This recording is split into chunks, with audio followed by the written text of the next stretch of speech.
The thing about the Rabbit for me is that because it's making so much money, investors are now interested in backing animation. And I think, God willing, that I've got the money to finish my movie, which we've been making here for really 23 years, because I didn't have the money to finish it. And it's a giant epic. It's called The Thief and the Cobbler, or it's called The Cobbler and the Thief this year. We change the title every year. And I need 3 years to finish it.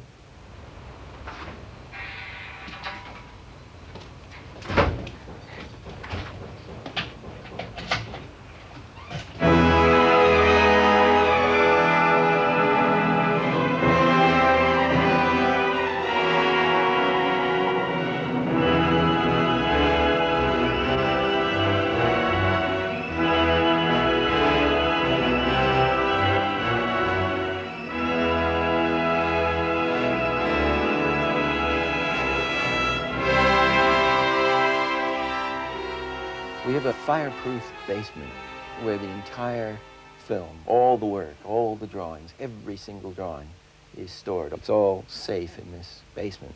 Really, it's turned into a sort of almost a reason for living. The idea is to make the best animated film that's ever been made. And there really isn't any reason why not.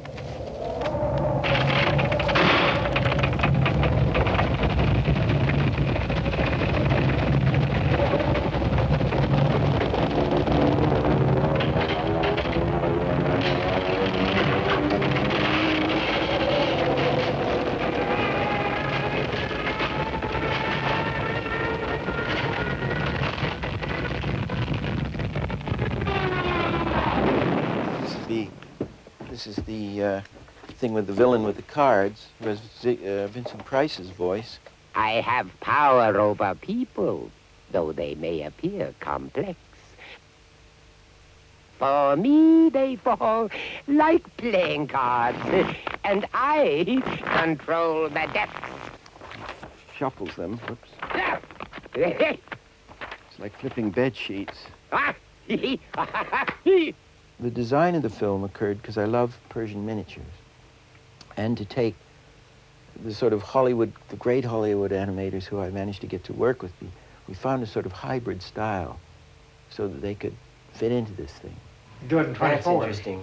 Do it in 24. The first guy I was able to hire, one of the great Hollywood animators, is Ken Harris, and he was the Roadrunner master animator.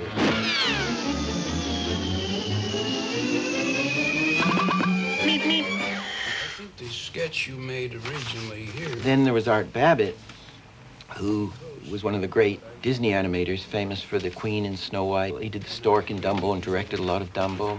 I was able to hire him to come and teach us, and then he just stayed for 10 years. You want him to look miserable, I'm your man. Destruction and death.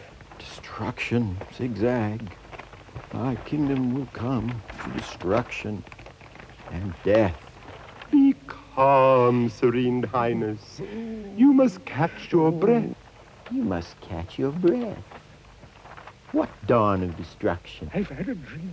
So Vincent Price plays the evil Grand Vizier here, and the king, King Nod, who's chronically asleep, Anthony Quayle does his voice. He said, well, would you be a sort of awful pompous old king? And so I said, absolutely, yes. So he went off and he recorded some little bits. And then he drew little bits of film to fit it. Several years passed. He said, would you come back again? Oh, he's still at it, yes, still at it. And so we added a bit or changed a bit and so on, and that's how it's gone on through the years. Every now and then I ring him up and get him to do some new lines. I think I've got so much of him now, I don't think we have to do any more.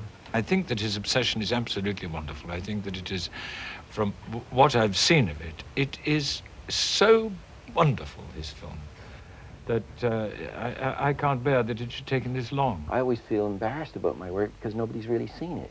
Because it's all in this, the good stuff is all hidden in this unfinished film.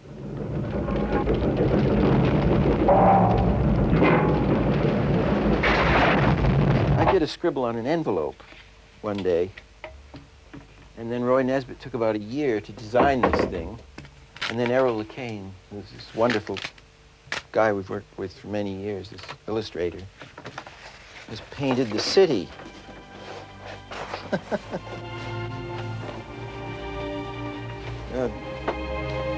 This is the King's Palace. As we come into the beginning of the movie, we're actually going to, in some way, we're going to find a way to animate this thing. It's like knitting. It's a craft, isn't it? Proper craft. All this stuff. Craft which can be an art. There's never going to be anything like The Thief. That's why we called it Once for a while. Because you couldn't do it more than once. What do they call it? OPM. The rule is OPM, other people's money. And all these big movie guys, they all use other people's money. And I'm using my own. And they say, well, you're a fool. I said, well, nobody gives me. So far, I haven't got OPM. I'm working with DM, Dick's money, if he had any. So we just do the work. And in our books now, we've spent over 2 million quid on the thing. But it's original, you see, so anybody, people want repeats. You watch, there'll be Roger Rabbit 2, Roger Rabbit 3, there'll be Roger Rabbit cartoons, there's in America, Roger Rabbit, there are thousands of dolls, and everywhere you look is Roger Rabbit now. Wait till it hits here. So and then, oh, Roger Rabbit, that's making money, let's have more Roger Rabbits. Well, I only did one Roger Rabbit. For me, I couldn't stand to do another.